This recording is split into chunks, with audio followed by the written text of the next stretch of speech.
The biggest football tournament on the planet had barely kicked off when something happened that nobody could ignore. Flags from all 48 nations were being carried into the center circle. The crowd was cheering, the atmosphere was electric, and then, the moment the American flag appeared, the mood shifted. Loud, unmistakable boos rang out around the stadium. Not polite silence, not indifference, boos. And it didn't happen just once. It happened in Mexico City on June 11th. It happened at the FIFA Fan Festival in Toronto the same night. And then on June 12th, at Canada's own opening ceremony in Toronto, it happened again, right in front of the cameras, right in front of the world. The 2026 FIFA World Cup was supposed to be a celebration of football unity. A historic first: 3 co-host nations, 48 teams, 104 matches, 3 countries coming together to deliver the greatest show in the sport's history. But within the very first 48 hours of the tournament, a conversation nobody expected to have this early is already making headlines. So what's really happening here, and what does it mean for the weeks ahead? If you're new here and you love football analysis, now is a great time to hit that subscribe button. We cover FIFA 2026 every single day, and you won't want to miss what's coming next. Let's go back to the beginning. On June 11, 2026, the FIFA World Cup officially got underway as Mexico hosted South Africa in the opening game at the iconic Estadio Azteca in Mexico City. The occasion was marked by a triumphant opening ceremony featuring a performance by Shakira, along with a flag procession where all 48 participating nations were presented to the crowd. The final 3 flags to enter the pitch were those of the 3 co-hosts, Mexico, the United States, and Canada. The crowd offered loud, jubilant cheers for most nations, but the mood in the stadium changed the moment the American flag appeared. The jeers were audible on the live broadcast, and the moment marked a clear shift in stadium atmosphere, with applause returning as soon as Mexico's flag was displayed. Now, some people who were inside the stadium told reporters they'd describe the crowd's reaction to the U.S. flag more as indifference than outright booing. One Mexican fan, Nazario Assad, who attended the game, said the U.S. flag wasn't cheered the way Portugal or Colombia were, describing it as total indifference, while noting Argentina received the loudest boos as Mexico's fiercest rival. But the broadcast told a different story, and the conversation that started in Mexico City was only just beginning. On the same evening in Toronto, fans at the FIFA Fan Festival watching the live broadcast from Mexico also broke into boos when the United States was introduced as one of the 3 host nations. Think about that. Fans in a completely different country watching on a screen, reacting the exact same way.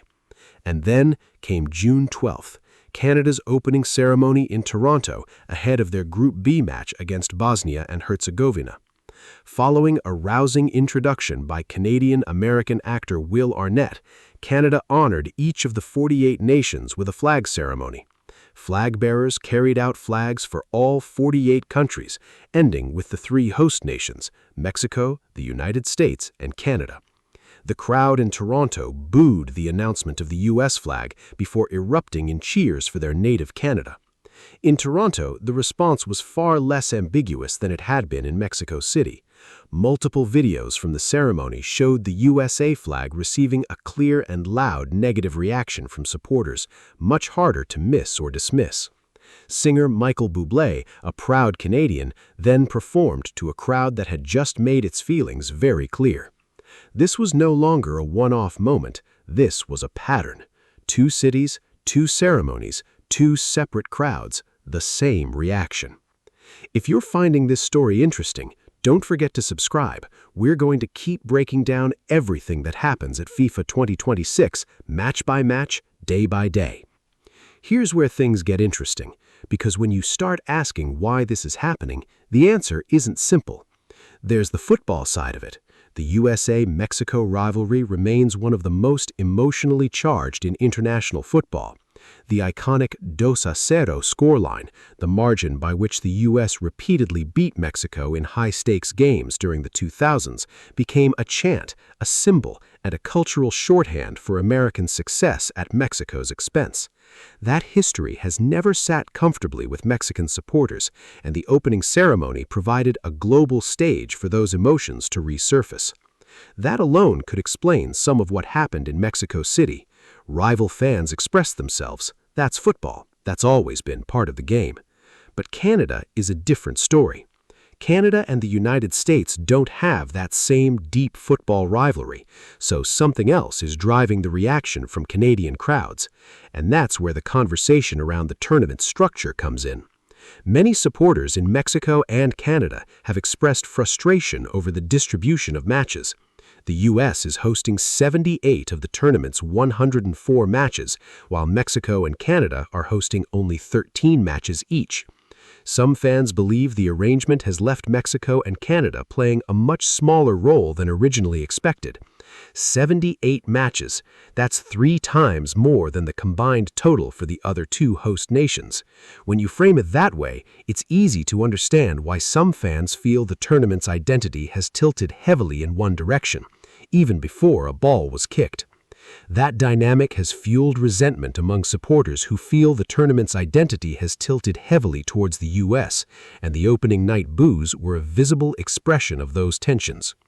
Now, let's be fair here and look at this from a few different angles, because the reaction in the two stadiums wasn't uniform. In Mexico City, some reports described it as genuine booing, others called it indifference. The truth seems to be somewhere in the middle. It wasn't the celebratory welcome the U.S. flag would have received in, say, New York or Los Angeles, but it wasn't a coordinated hostile protest either.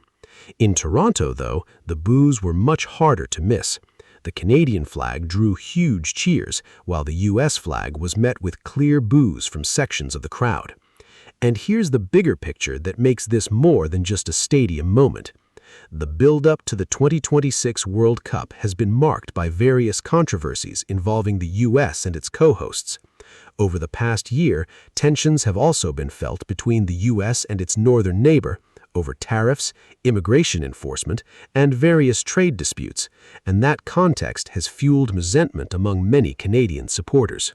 Football, at its best, is supposed to transcend all of that, and most of the time it does. But sometimes, even in the middle of a World Cup ceremony, the weight of the world outside the stadium finds a way in. We're going to keep covering the story as it develops. If you want to stay updated on everything FIFA 2026, subscribe right now. Let's talk about what this means on the pitch, because ultimately that's what the tournament is about.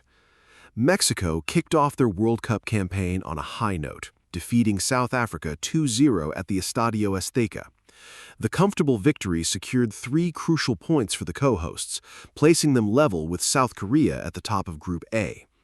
The home crowd, the same crowd that had moments earlier expressed frustration during the flag ceremony, turned their energy entirely to supporting El Tri. And that's the remarkable thing about football. The emotion gets channeled into the game. Canada, meanwhile, earned their first point of the competition and their first on home soil, rallying for a 1-1 draw against Bosnia-Herzegovina. Not the win the home crowd wanted, but a point to build on, and an atmosphere that showed Canadian fans are fully invested in this tournament. Now, the question that everyone's talking about is what happens when the USA play at home. And beyond that, what will it feel like in the American stadiums over the coming weeks? Zoom out for a moment and think about what makes a World Cup feel special. It's not just the football. It's the ceremony. It's the noise in the stadium when your country's flag appears. It's the goosebumps when 80,000 people sing together.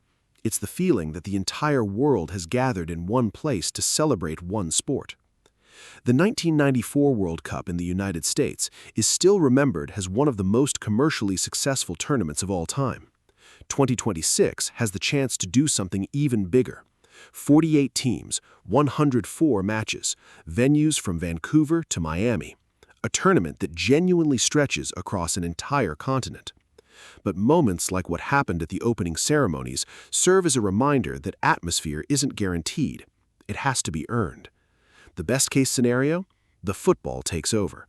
The atmospheres in US, Mexican, and Canadian stadiums become the story. Fans from around the world feel welcomed, embraced, and energized.